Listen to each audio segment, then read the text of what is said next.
fold can be a very basic, even overlooked element of a book or page. But a fold can also be an interactive and even surprising narrative tool.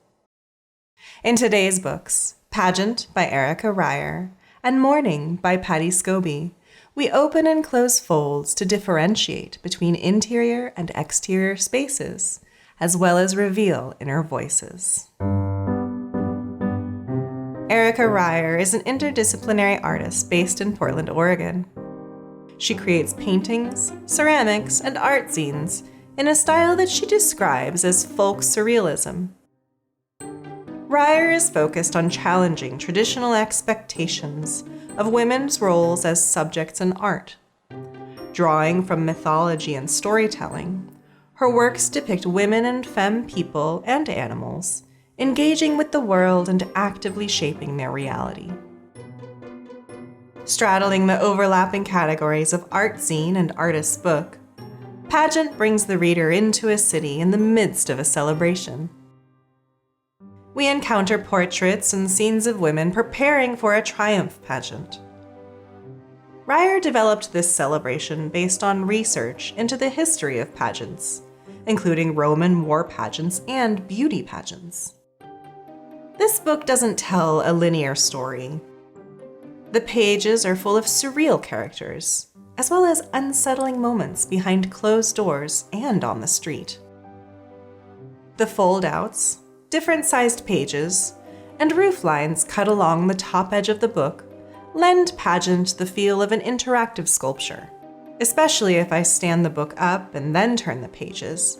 It's like I'm walking down the street, peeking into the windows as women and girls inside react to what they see outside.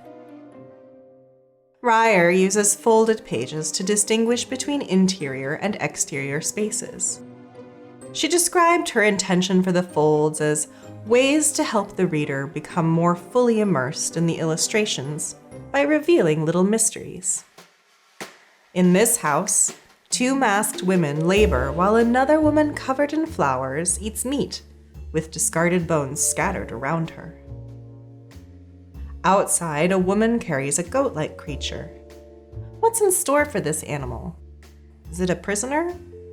Will it become a meal or a sacrifice? Inside the fold and behind the wall, another creature has just been beheaded, perhaps to become an offering in honor of the triumph this community is celebrating. While they are anonymous and perhaps only appear once in the book, Rier draws each character with full personalities, inner lives, and hints to their experiences, struggles, realities, and dreams.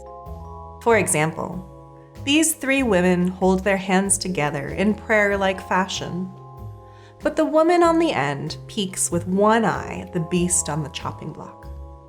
Her expression reads both as morbid curiosity and a stoic sense of pride, like she's looking on at a vanquished foe.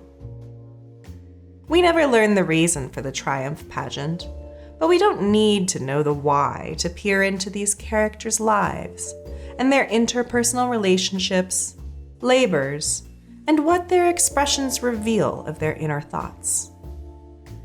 Rier made Pageant to accompany a 2019 solo show of the same name at the Wolf Gallery in Portland. She researched pageantry and related rituals throughout history, then created these works to investigate the role of pomp and circumstance in women's experiences. Some pieces directly reflect processions and rituals, while others scrutinize women's societal role as beautiful objects and the havoc this wreaks on our collective psyche. Rier has made 4 editions of Pageant so far. I was intrigued to learn that each edition, rather than being identical, has different combinations of print methods, colors, and even page sequences.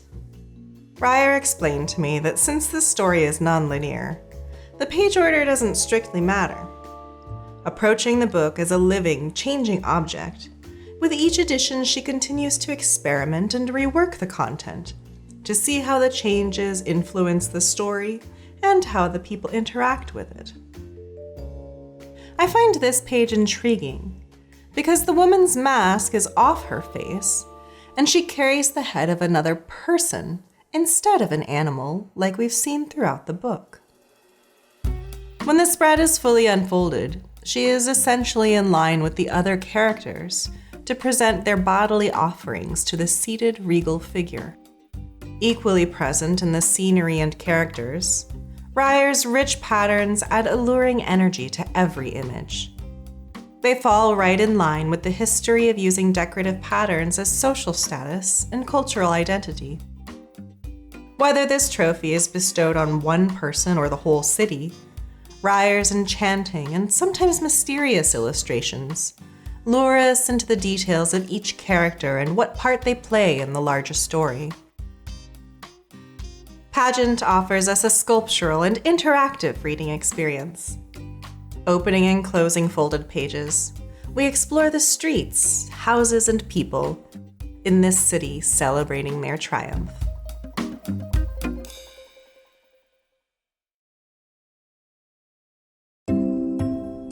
Pati Scobey is a Michigan-based visual artist.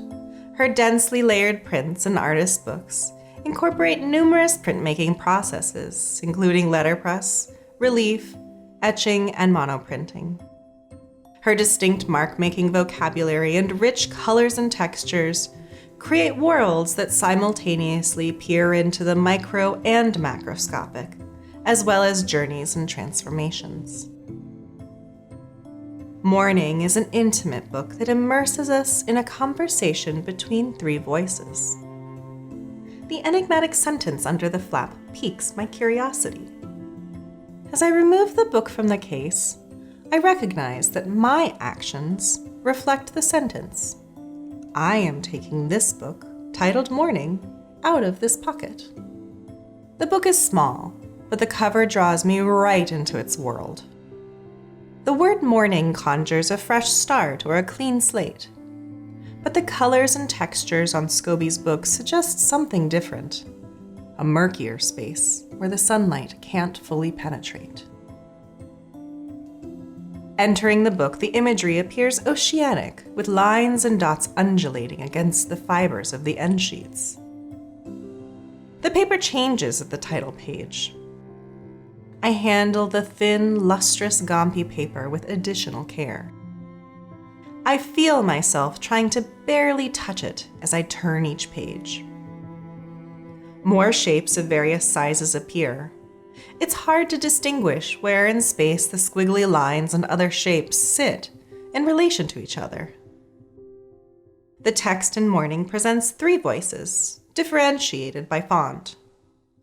The first voice is Scobey's. Looking at the colors and layers of ink on the translucent paper, I can almost hear how distant the words sound, as if just barely discernible through ambient noise. The next voice, in this bold type, is an unnamed questioning voice.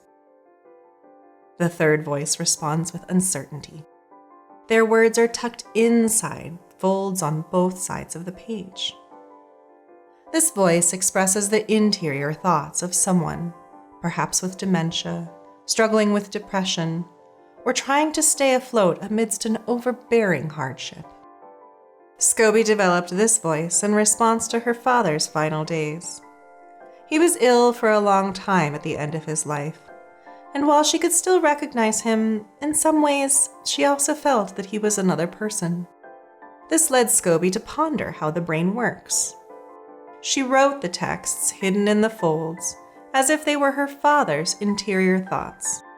These responses also paralleled her experience with a friend who, while going through hard times, became very quiet, searching for something. Ink from the other side shows through the semi-translucent paper. This echoes how the voice might not be able to separate thoughts or find them clearly in the midst of whatever they're going through. Scobey explored how the reader could engage with this interior voice. She said to me, "The paper is delicate. The folds require the viewer to interact with the page and take time to turn the pages and tuck the text back into a hidden position in an intentional manner. The usual flow of turning pages is interrupted by this action. Floating in the image space, lines and shapes suggest primordial organisms. They are calligraphic and look like they wiggle and writhe to find their shapes as letter forms in an unspecified language. Or perhaps they fell out of words and now struggle to return to their previous forms. They hold space in the imagery almost as characters in the narrative. Scobey explained to me that these visual elements come from quick and spontaneous drawings. She said, not knowing exactly where it would lead, I made ink drawings with the idea of generating calligraphic-type shapes that represent sound, thought, or pre-language. She then cut selected shapes out of mylar and used them as stencils while printing Morning. As the conversation continues, the two voices have drifted apart. The questioning voice has risen higher on the page, while the voice inside the folds moves down. For the first time, the interior voice says something very concrete.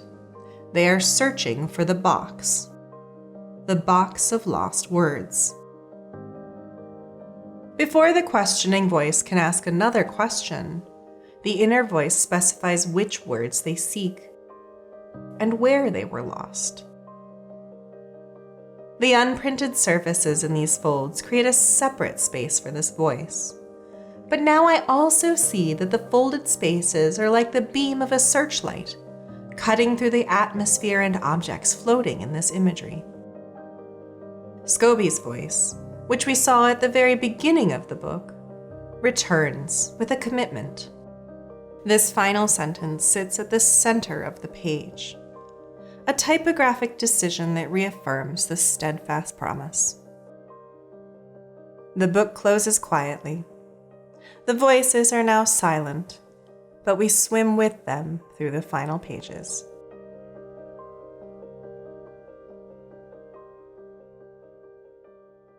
Pageant is a boisterous journey through the streets, houses, and people in the midst of a triumphant celebration. Morning is a gentle book of support and love for someone who is lost, retreated, or struggling. Both books combine their rich imagery with folded pages to create unique and encompassing universes for us to interact with and inhabit.